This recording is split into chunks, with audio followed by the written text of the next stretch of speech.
Sebelum ini pernah terjadi polemik di media sosial mengenai amalan ibu berpantang yang memakan uri atau plasenta, kononnya untuk mendapatkan vitamin dan tenaga spiritual. Selain daripada rawatan dan kesihatan, gerakan New Age juga turut mempromosikan cara menyambut kelahiran bayi secara semula jadi, kerana itu merupakan cara spiritual mereka berdamai dengan alam semula jadi. Dan amalan ini dikenali sebagai Lotus Birth.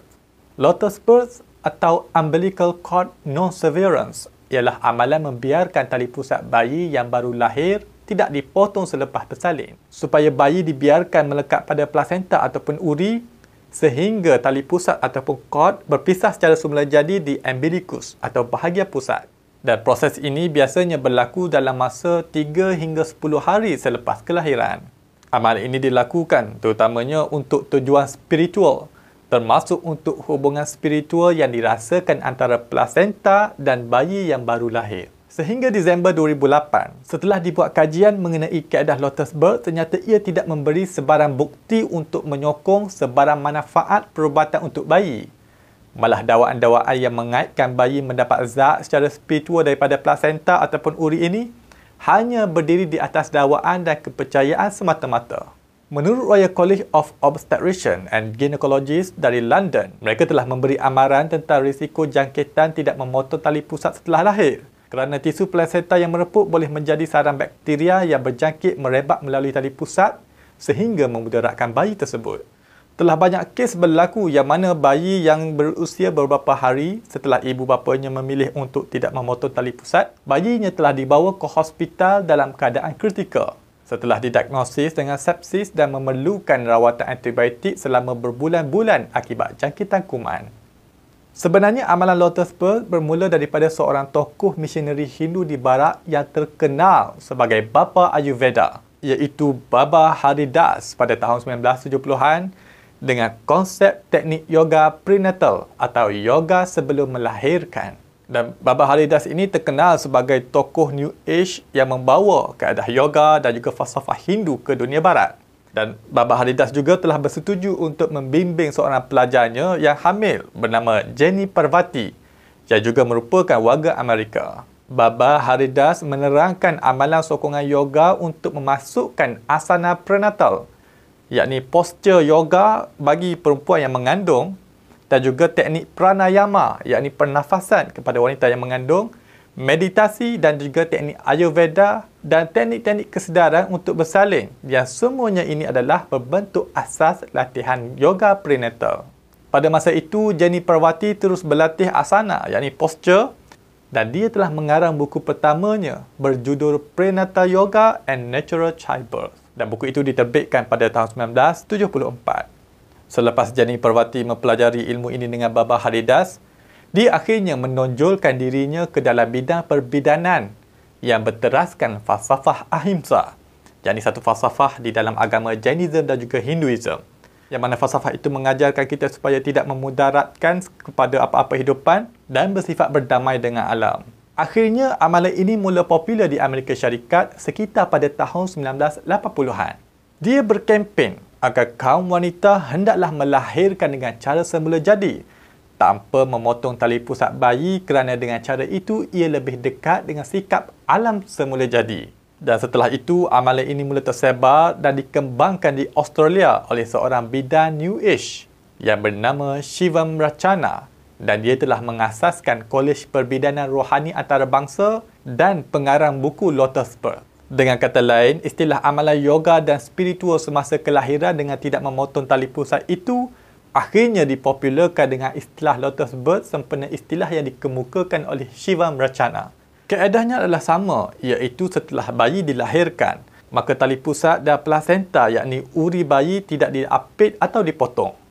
Bayi segera diletakkan di atas perut atau dada ibu, bergantung pada panjang tali pusat, atau diletakkan berdekatan dengan ibunya, yang mana dia nak supaya bayi itu bersentuhan dengan ibunya.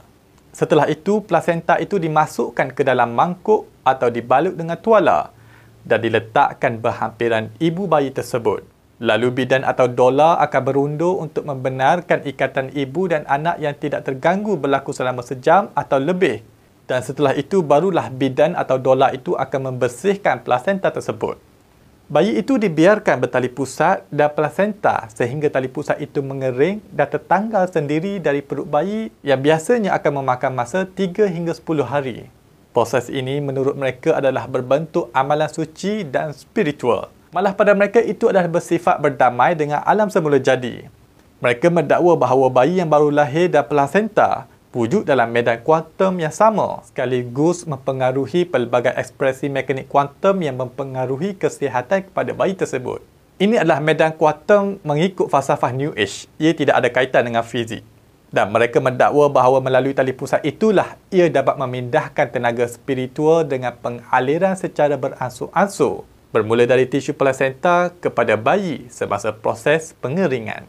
Realitinya, ia adalah dakwaan yang tidak berasas dan bersifat pseudosains. Selain itu, mereka juga berhujah bahawa sikap alam semula jadi pada haiwan yang lain yang turut melahirkan anaknya tidak jauh berbeza dengan manusia. Seorang pakar primatologi mendapati bahawa kebanyakan haiwan mamalia setelah melahirkan, ia akan membiarkan plasenta melekat pada bayi baru lahir untuk tempoh yang lebih lama. Salah seorang pekajinya adalah Jane Goodall, yang merupakan orang pertama yang menjalankan kajian jangka panjang tentang chimpanzee di alam liar. Dan menurut kajian laporan tersebut, chimpanzee tidak mengunyah atau memotong tali pusat anak mereka. Sebaliknya, membiarkan tali pusatnya utuh seperti kebanyakan monyet lain. Manakala penyelidik lain juga melaporkan bahawa chimpanzee memakan plasentanya sendiri selepas melahirkan bayinya. Di atas alasan sifat kehidupan alam yang sedemikian, yang mana New Age sering menekankan soal berdamai dengan alam untuk mencapai spiritual lebih tinggi. Mereka berpendapat tindakan tidak memutuskan tali pusat setelah kelahiran adalah dekat dengan sifat alam semula jadi. Malah sebahagian mereka juga turut mempromosikan dengan sikap haiwan terutama si ibu akan memakan uri atau plasenta setelah melahirkan anaknya. Dan ini dikenali sebagai placentophagy. Bagi golongan yang taksub dengan ideologi ini, mereka juga turut berkempen bahawa sikap haiwan dan alam semula jadi bukan sahaja tidak memutuskan tali pusat sahaja, tetapi turut memakan kembali plasenta yang telah keluar dari rahim bersama bayi. Lalu itulah kenapa berlaku fenomena di barat. Si ibu akan memakan plasenta kerana di atas alasan ingin mendapat kecantikan dan mengembalikan tenaganya setelah melahirkan. Sedangkan tidak ada sebarang pun kajian saintifik yang dapat membuktikan memakan plasenta dapat memberi kebaikan kepada kesihatan. Sehingga popular pil yang berasaskan plasenta dijadikan sebagai makanan tambahan buat ibu yang sedang berpantang. Sedangkan perkara itu hanyalah berbentuk daripada kepercayaan dan falsafah monism di sebalik semua perkara yang menjadi tunjang bagi akidah New Age dan Hinduism.